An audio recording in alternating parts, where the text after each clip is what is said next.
Right, guys. One thing that is missing is the cover on this switch. So I thought it would just be a case of pulling this off and getting another switch. It is literally just a little cover. In fact, I have had this one off before. I pull it off, put it back on. And the reason I don't want to take it off again is I don't want to tempt fate and damage this one, because all it is a little plastic cover like that goes over the top of this. And if you look on eBay, the cheapest one is £25 just for a little bit of plastic cover on there. So this must be a common thing that fails and people are asking a premium for them. Now, without me realising, inside here was some bits of plastic. I chucked them in the bin, not realising that's what it was. It was off here. So, luckily, I've still got the bin. So what I'm going to do is empty my bin out on the floor and search for these little bits of plastic. Wish me luck. Gloves at the ready, and go. I don't know what this footage will be like, but I'll just take the big bits out first. So yeah, so I can see where I'm I found bits of rag and gloves. Right, that'll do. I'll just right, there's one bit already. Yeah, little off button there. Now, possibly without even, no, looks like I will have to, just tip it out. Go for it.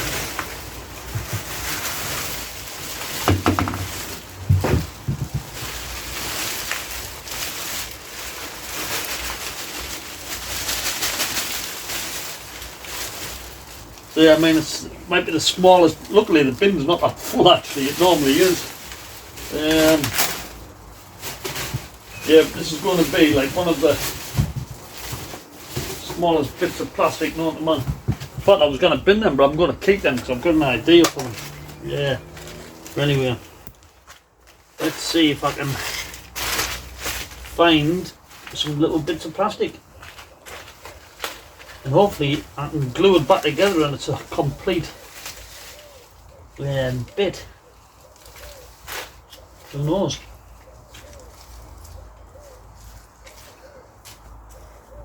Depends what little bits I found and if I actually... there's it. I think, oh yes. So there's the top bit for it. So all I'm missing now is like a long bit for down the side. Hopefully that is in here. I bet it's not. But it's been hoovered up. See, without that I'm pretty much knackered.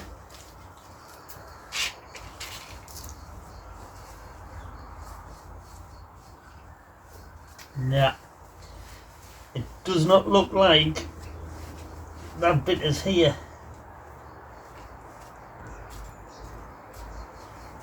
So it must have gone a little AWOL.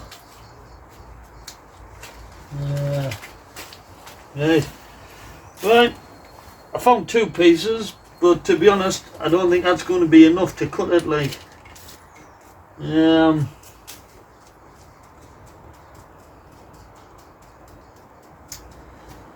I'll have another look in the car, see if I can find any. Right, dilly dally. Hi guys, it's Audi TT time today, as I mentioned before, because the weather's crap. So I've took the front bumper off, the bonnet, front bumper's out the back. So it's allow us to get the the slam panel, if you like, so I can get it into the service position. Just need to take the headlights off, unbolt the slam panel, and then that'll move out the way then. There's two reasons really. Main reasons for the thermostat, which is tucked away under there, and you can see you don't have much space at all. So that's one reason I wanted to take the slam panel off and get it into the service position.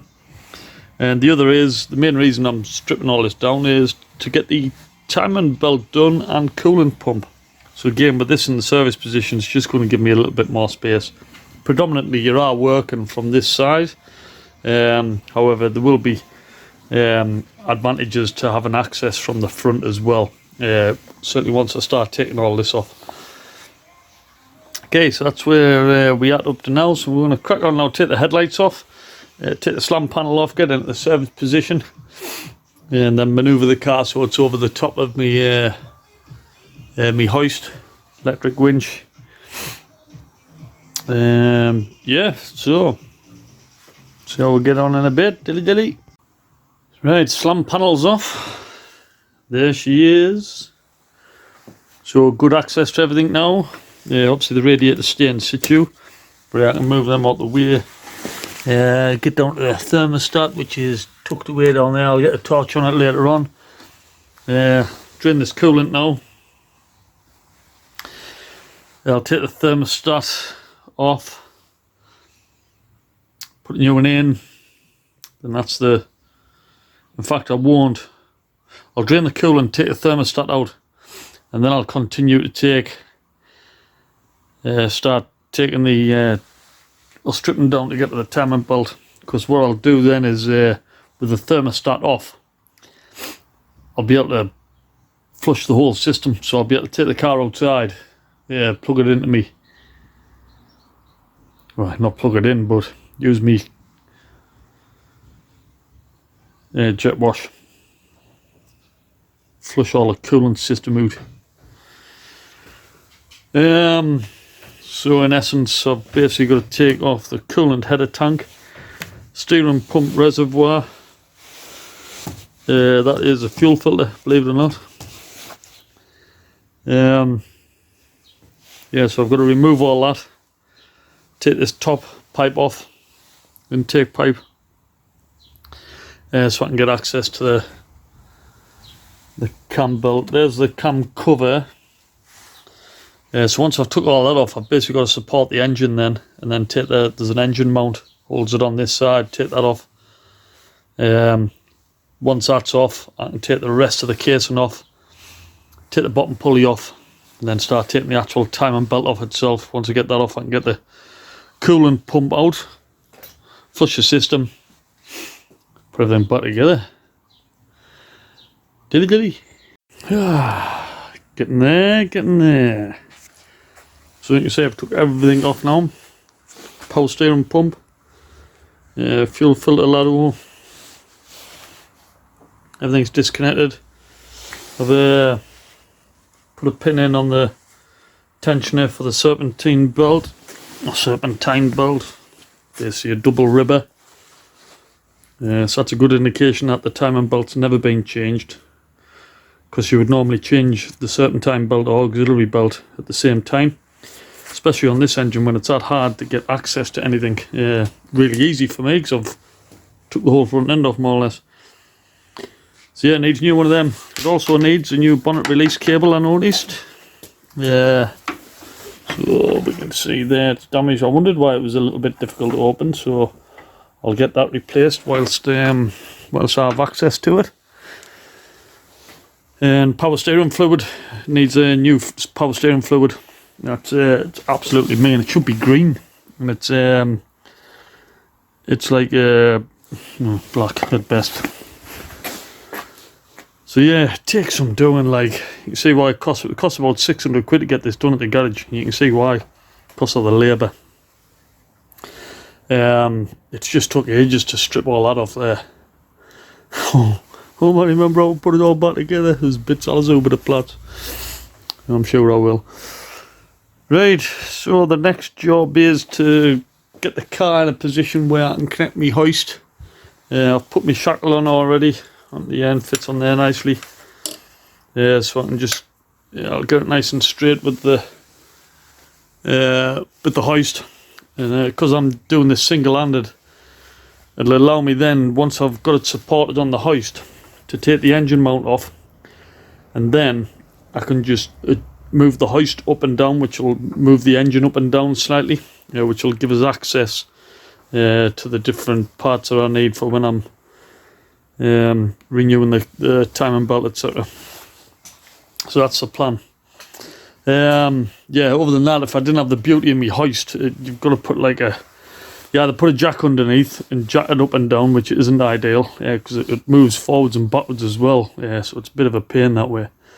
Or you can get sort of supports, engine supports that go across the top, which I do have one of them, and you have a windy thing on the top, what you connect, and then you just manually wind it up and down to adjust the height of the engine for gaining access through the wheel arch for your bits and bobs. But as I say, I don't have to worry about that. All I've got to do is get it in position on my hoist, and then I'm just on the button, up and down, up and down. Happy days.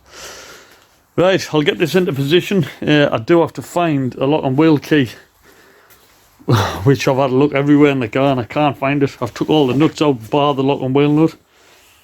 I just don't know what I would have done with it. I'm normally quite religious with these lock and key nuts. As soon as I've used it, I'll put it back in the ashtray or in a prominent place. For some reason, I haven't done it with this, and I did have it because I have had these wheels off before. So it is here somewhere. That'll be probably an hour's task hunting that down. I'll have to find it, end of, because I've got to get this wheel off. I can probably get away with doing it without taking the wheel off, actually. I might have a try, see how I get on. Anyway, babbling on enough. Dilly dilly. Showing you this thermostat. So I've pulled the radiator forward, as you can see. I've had to disconnect a couple of hose pipes. And then in here, here's the thermostat. So that's the thermostat there. Well, that's where the coolant pipe would connect to. So you can see at the back there the two nuts, although it's not focused in properly, but there you go.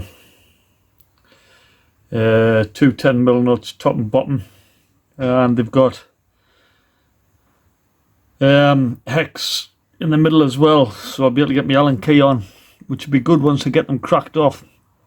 I've had to take off the, you'll see the stud there. That's where an electrical connection was, which was basically for the alternator. So I had to undo that, and there's a little 8mm bolt which allows us to take that off, which sat down here. You can't really see for the light. Sat there on that.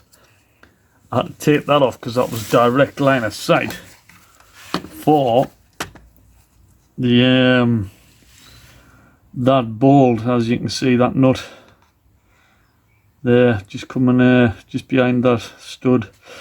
So yeah, that was the reason I've had to take that off as well. So it's an absolute pain to get to this thermostat, which is why you're just so much better off with all the front off doing it now. So the thermostat might not have even failed. I wasn't convinced, but I've got a new one here. So we'll see how this one fares up. But yeah, it's just worth replacing now, because as I say, I'm down in the position where I can get access to it. So that'll be happy days. Right, I'll get these nuts off then, dilly dilly. Hey, so thermostat's off. To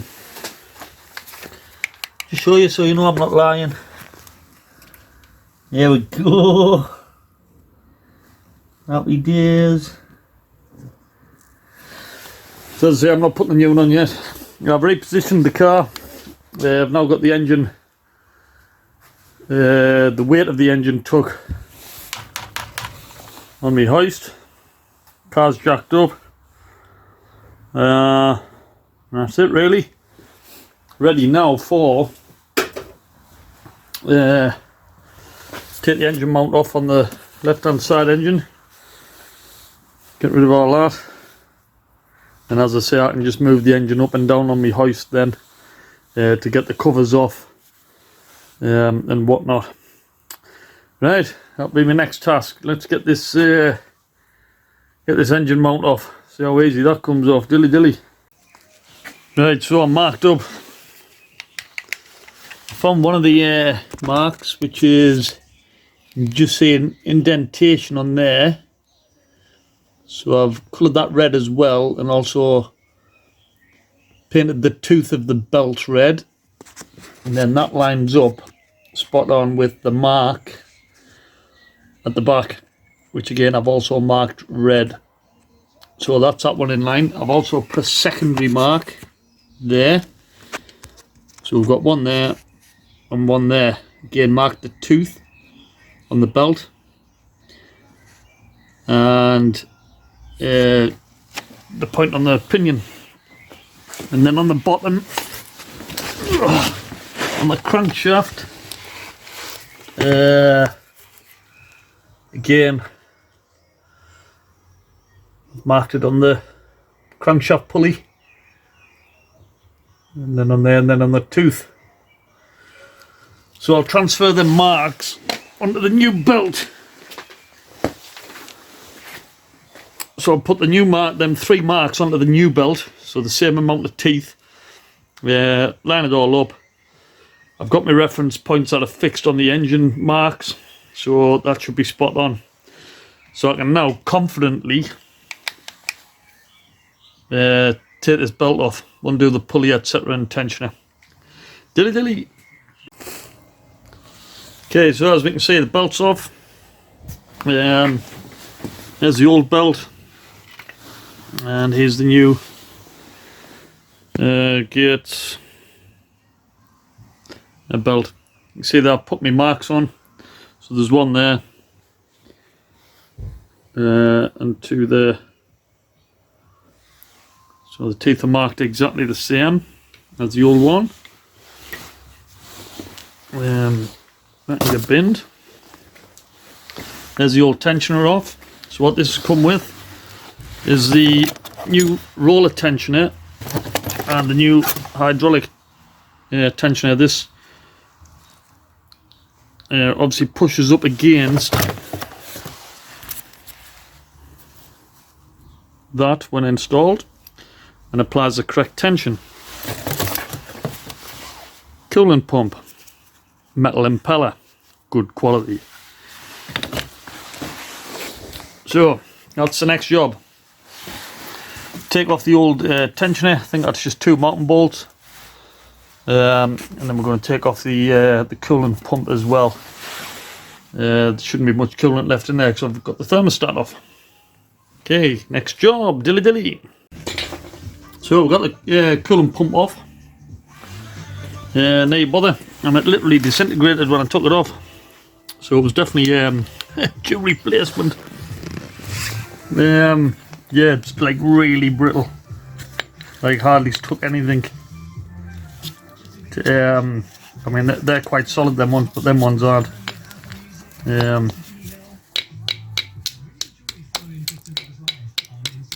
Yeah, so just a gentle tap there, and that's it. They just shut it off. So yeah, it was definitely due a new pump, without a doubt. And that's just all literally just by my hand, just disintegrated all that. Great stuff. As I say, the new one's a metal impeller, so a lot better. Right, get this fitted. Dilly dilly.